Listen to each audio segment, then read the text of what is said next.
আমি আসবো দেখে আমার বোন কি মজার মজার খাবার করছে, মুখে তো পানি চলে আসলো, কি আর বলবো।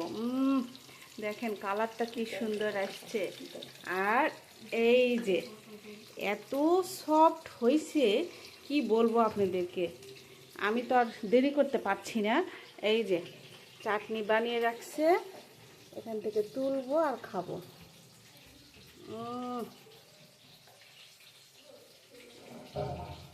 এত মজা হয়েছে, চাটনিটা হেবি মজা হয়েছে রে।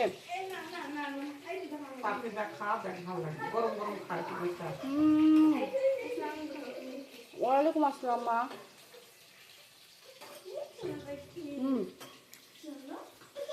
খেয়ে দেখ, অনেক মজা হচ্ছে। এই পিঠাটা আমি বানাইতে পারি না, আজকে পেটটা ভরে খেয়ে যাবো।